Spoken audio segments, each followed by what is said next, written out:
Lego Stars and anniversaries are things that go hand in hand, but some are handled weirder than others. Today we're going to be looking at some recent examples of anniversaries, some past examples, and how they'll affect the future. Hey guys, so this interest was recently sparked when the 2023 LEGO Star Wars sets were revealed, notably the new 501st Battle Pack which features a 20th anniversary of the Clone Wars logo, as well as the new TIE Bomber which features a Return of the Jedi 40th anniversary logo. Now, these are both weird in their own ways. Starting off with the Clone Trooper one, it's 20 years since the 2003 Clone Wars show, not the 2008 one. Technically for the Clone Wars overall it is, but it just doesn't make much sense as this isn't based on the 2003 show, and LEGO's never really made sets from it apart from one time. I don't know, to me this doesn't seem like they've earned the 20-year thing, it just seems really weird to celebrate, but to me honestly this doesn't really matter if it means we're getting more Clone Wars sets. The 40th anniversary of Return of the Jedi one also has some issues, but they're very different ones. This one resolves to them just chucking it on places it doesn't belong. TIE Bomber, for example, is very clearly an Empire Strikes Back set. The back of the box is literally based on a scene from Empire, so I don't really get why they put that 40th anniversary of Return of the Jedi logo on there. And yeah, Rey Sloane's included, but she's not in Return of the Jedi either, so that doesn't make sense. Now, yes, the TIE Bomber was in Return of the Jedi, but it never got that focus. It was always in the background. It's not like, say, in the scene in Empire, where they are basically the focus, so it doesn't make sense if you were going to make a Return of the Jedi 40th anniversary set to choose the TIE Bomber. They really just put this on last minute and maybe it sold a few more people on it, but really I don't think that matters. Now this problem isn't even exclusive to the TIE Bomber. The upcoming X-Wing polybag, which hasn't been revealed yet, this is a 2010 model, will have a 40th anniversary of Return of the Jedi logo on it, even though it is just Luke Skywalker's Red 5 X-Wing. And again, this was in the film, but I'd argue if this wasn't coming out in 2023, it would be branded under A New Hope, because that's where people most recognize it from. So I just really don't know why they're chucking things on sets here that aren't actually Return of the Jedi sets. Luckily with this, there are going to be some actual Return of the Jedi 40th anniversary sets. For one, coming in May is the Endor Brickheads 5-pack, that's all based on Return of the Jedi. There's also 3 dioramas coming out. One's probably going to be a Jabba's Palace one, and then the other 2 are pretty much confirmed.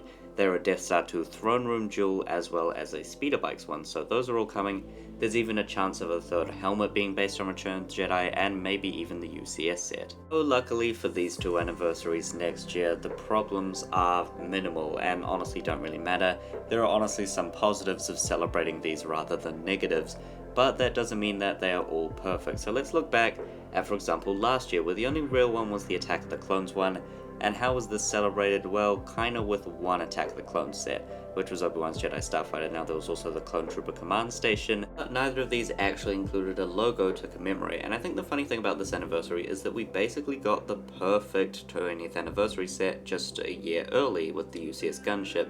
This one here would have been very, very perfect if it had a logo on it and released a year later, but sadly that didn't happen.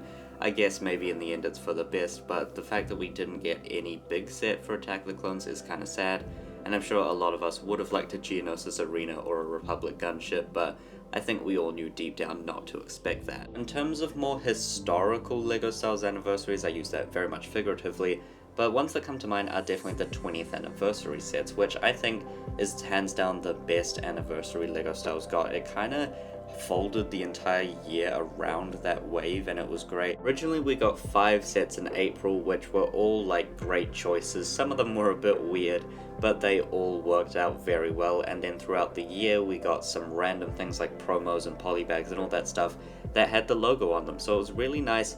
It was hard to collect all of them, but from those 5 original sets you could easily collect them and it was very nice. 2009 there was also a 10th anniversary wave. Now there wasn't as many sets here, the big one of course being the Tantive 4, which we also got in 2019 for the 20th anniversary, so maybe on the 30th anniversary we'll get another one and it'll become this 10-year tradition.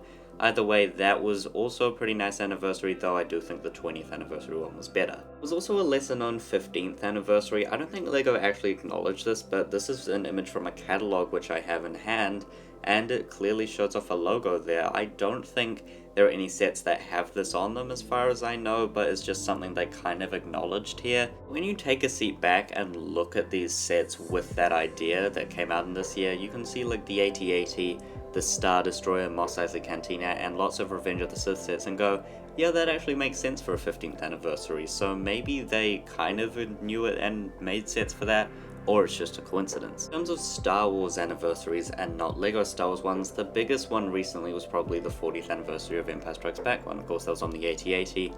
Also, the 3 helmets that first revealed that year, they all had that logo on the box. There was also promo things like the Bespin Jewel and the Nebulon B, and those were all the sets that had that logo. It definitely did better than in 2017, where it was the 40th anniversary of New Hope and Star Wars overall, where as far as I know the only set to acknowledge it was this Comic-Con exclusive, though even on the box I can't find anywhere where it says it.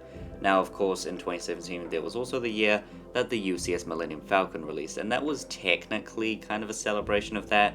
In previous years, in 2007, which was the 30th anniversary, there was also UCS Falcon, but nowhere on the box does it say it, and not even in product descriptions, so honestly, I don't think this counts, but if anything, that was kind of the celebration set here. I think it's pretty clear though that next year they're going all out for the 40th anniversary of Return of the Jedi, way more than they've done in previous years, so I think that's really great to see. Speaking of upcoming years, now I'm going to go through the next few years and just say some anniversaries which are coming up and what I expect from them. So of course in 2023, we only have the 2 that I can think of, which are the Clone Wars and Return of the Jedi.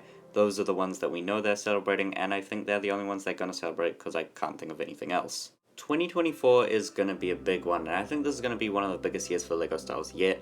Of course, we have the 25th anniversary of LEGO Star Wars as a whole, which is way bigger than the 20th one even. I presume we're going to get the similar treatment to the 20th anniversary in 2019, where we'll get a wave of sets celebrating every aspect of leading up to there. And of course, there's also the 25th anniversary of the Phantom Menace. Now, I think this one often gets overshadowed by the LEGO Star Wars one that especially happened in 2019, although we did get one Phantom Menace set, being the Pod Racer, so I presume it'll get a similar thing, maybe like a Sith Infiltrator. I really have no idea though, but I presume we'll get at least one Phantom Menace set, though it will be branded under the 25th anniversary of LEGO Star Wars rather than the Phantom Menace. Now there's a 3rd anniversary, which is actually the Star Wars Rebels one, because here it will be the 10th anniversary since the show first came out, and usually I wouldn't mention this because I don't think they'd actually celebrate it, but based on 2024 I think it is a possibility, because as you know, Ahsoka, an upcoming series in next year, is going to feature these Star Wars Rebels characters, and I think it'll get a growth in popularity there. Next year we'll probably be getting figs from Sabine, maybe even Ezra and Thrawn, so maybe they'll just include those characters in a set and have them as different variants, and then assume that people will want them, so I could definitely see that.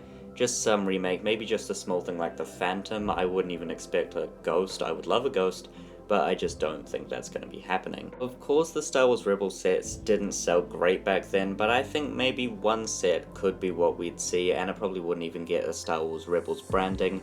It would just be a set there, and people would probably think it's cool, so I'm open to it. I think it is a possibility, though it's not something I'm going to be expecting. And then we get to 2025, which is a year I think a lot of people have hyped up for years now because of one thing. It's the 20th anniversary of Revenge of the Sith, and people are expecting sets for it. So yeah, I think we'll get at least 1 or 2 sets. I don't think we'll get a full wave. It'll probably be treated similarly to Attack of the Clones, though I expect more because, yeah, Revenge of the Sith sets do sell better than Attack of the Clone ones. I think that is very fair to assume, based on that LEGO has made only over 20 Attack of the Clone sets and way more Revenge of the Sith ones. I think I could expect at least 1 or 2 sets from this. So one more anniversary I think they could celebrate here, which is the Force Awakens one, because at that time it'll be 10 years since it first released, which is crazy to think about, but I do think there's a possibility for at least one set, just maybe a jewel on Starkiller base or something iconic from that movie. I would love that. I think that would be a really cool set to have, because notably in the last couple of years we have not had many sequel sets. I'm sure a lot of people are happy with that, but I think it would be nice to see some remakes of some of those original things, maybe Rey Speeder, maybe even a big Millennium Falcon, we'll have to see, but I think it would be nice to get at least one set from that film. Now I think the big takeaway from this is at least LEGO Star Wars acknowledges these anniversaries, because you can look at things like Marvel and you can realize that they totally did not acknowledge their 10th anniversary this year. And sure, there are some sets which are kind of like 10th anniversary sets coming a year late, and then you look at things like the Hulkbuster, and LEGO Star Wars is in a much better position than that theme, and that's something to definitely celebrate. So I think it's great that they do celebrate these anniversaries in at least one set a year, and I think specifically with things coming out next year, they're being done in ways which are good for LEGO Star Wars. So yeah, please let me know your thoughts down below on this. There are definitely some interesting things to discuss. What are your thoughts on anniversaries? What is your most hyped one coming up soon? But yeah, that'll be all for today. I hope you enjoyed this video. Please remember to like and subscribe. That'll be all, folks. Goodbye.